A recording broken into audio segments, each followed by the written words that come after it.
तो दोस्तों बढ़िया से एक टॉपिक मिला है मुझे, वो है कि जिस तरह से स्टार्टअप्स चल रहे हैं एंड लोग अपने फ्रेंड्स को, अपने लवर्स को, अपने पार्टनर्स को या पेरेंट्स को, किसी को भी लेके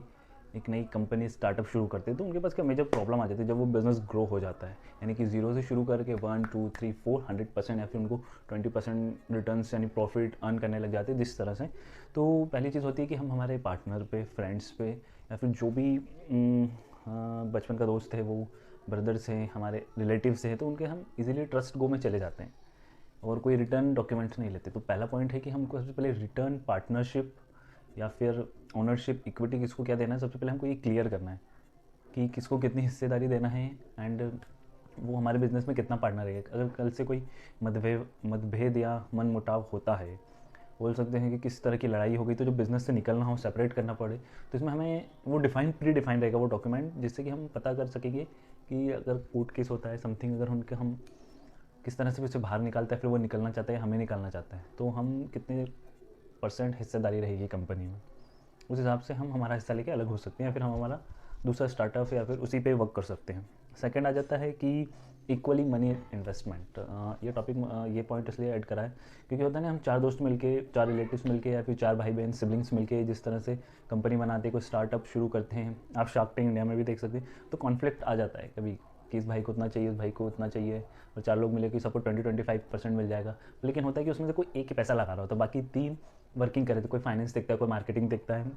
कोई प्रोडक्ट इन्हांस दिखता है, बाकी वो उनका रोल एंड रिस्पॉन्सिबिलिटी को डिवाइड करते हैं, पर लेकिन पैसा एक जन लगाता है। एक के पास पैसा है, बाकी 3 लोगों के पास अपनी स्किल है। तो इस तरह से होता है कि जो पैसा लगाया वो तो हमेशा वर्क करता रहेगा ना, वो ज़्यादा वर्क करेगा क्योंकि उसका पैसा लगा है, और जो जिन्होंने पैसा नहीं लगाया है वो सोचते हैं कि यार हमारा क्या जा रहा है, हमें क्या करना है, अगर हमने काम करा तो भी ठीक है, नहीं करा तो भी ठीक है, बिज़नेस ग्रो हुआ ठीक है, नहीं हुआ तो मेरा क्या जा रहा है। तो इस चीज़ से बचने के लिए सबको इक्वली या फिर कुछ ना कुछ मिनिमम एक अमाउंट ऐसा करो कि तुम्हें इतना पैसा इन्वेस्ट करना है, तो इतनी पार्टनरशिप तेरी, इतनी आपकी एंड इतनी मेरी, मनी के हिसाब से इक्विटी पार्टनरशिप डिसाइड कर लो, ये हो गया। एंड थर्ड पॉइंट मैं सोच रहा हूँ कि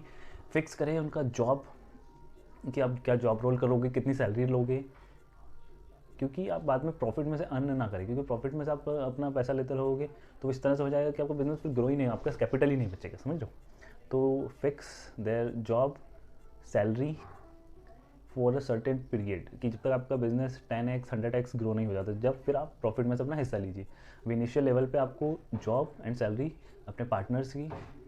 अपने वो इन्वेस्टर भी हो सकते हैं, तो इन्वेस्टर के तो वो तो बाहर से रूल हो गया ना, तो अपने पार्टनर्स ही बोलेंगे उन्हें, तो उन अपने पार्टनरशिप में उनकी जॉब एंड सैलरी फिक्स कर दीजिए। एंड फोर्थ पॉइंट जो मैं सोच रहा हूँ वो है कि हम फ्यूचर की प्लानिंग देखें कि हमारा बिजनेस कितना ग्रो हो रहा है, वो 100x जा रहा है, 200x जा रहा है, 1000x तक जा रहा है, तो वो उस पॉइंट पर हम वहाँ पर उसे देख रहे हैं कि वो कितना हो सकता है, फिर हमने उसको कितना अचीव करा, 1 ईयर में, 1 मंथ में, 6 मंथ में हमारा ग्रोथ ऑफ रेट क्या है, हम कैसे उसको कर रहे हैं, और हमारा प्रॉफिट किस ग्रोथ से बढ़ रहा है। यानी कि बिजनेस हमारा 5% से बढ़ रहा है, तो हमारा प्रॉफिट भी क्या 5% से बढ़ रहा है कि 2% से बढ़ रहा है, हमें वो भी देखना है। तो ये 4 पॉइंट थे, हम इसको फिर से रिवाइज कर लेते हैं। पहला हमने क्या सोचा था कि पार्टनरशिप डॉक्यूमेंट होना चाहिए, कि हमने किसको कितनी इक्विटी दी या फिर किसको कितना पार्टनर बनाया, रिटर्न डॉक्यूमेंट्स। दूसरा हो गया, क्या हो गया, वो था इक्वल मनी इन्वेस्टमेंट, कि सबको अपना इक्वल मनी या फिर मिनिमम मनी इन्वेस्टमेंट करना है। थर्ड पॉइंट हमने डिस्कस करा कि क्या है वो, आपकी तरफ से कमेंट में आना चाहिए जवाब, बट थर्ड पॉइंट ये था कि हमने जॉब एंड सैलरी उनकी फिक्स कर दो। एंड 4 पॉइंट है कि फ्यूचर में हम हमारे बिजनेस को कितना डेवलप या कितना फैला हुआ हम समझते हैं कि कितना ग्रो कर जाएगा, और साथ में हमारा प्रॉफिट भी कितनी % से ग्रो हो रहा है। ठीक है, तो ये आपको हेल्प कर सकते हैं अपने स्टार्टअप, जो भी आप स्टार्ट करें। ज़रूरी नहीं है कि आप बहुत बड़ी कंपनी बना रहे हो या फिर कुछ कर रहे हो, वो हो सकता है आप ठेला शुरू कर रहे हो, कोई सर्विस प्रोवाइड कर रहे हो, या फिर कुछ भी कर सकते हो, BPO चला रहे हो, any of kind of thing, आप खेती कर रहे हो, कॉन्ट्रेक्चुअल जॉब ले रहे हो, कॉन्ट्रैक्ट ले रहे हो, तो उसमें सब में पार्टनरशिप का तो डॉक्यूमेंट्स होना चाहिए, जॉब फिक्स होना चाहिए, सैलरी फिक्स होना चाहिए, फ्यूचर कितना आप ग्रो कर सकते हो, या फिर आप जब अलग हो जाओगे कितने टाइम तक पार्टनरशिप हो, कितनी इक्विटी है, आप कौन ओनर करेगा उसको, और लास्ट डिसीजन किसका होगा उस कंपनी में। ये एक और 5th पॉइंट ऐड करना कि लास्ट डिसीजन ऑफ कंपनी की तरफ से वो कौन लेगा, वो पूरी कमेटी भी ले सकती है, हो सकता है वो एक पर्सन भी हो। तो ये सबसे ज़्यादा इंपॉर्टेंट होते हैं उनके documents. Okay, and thank you.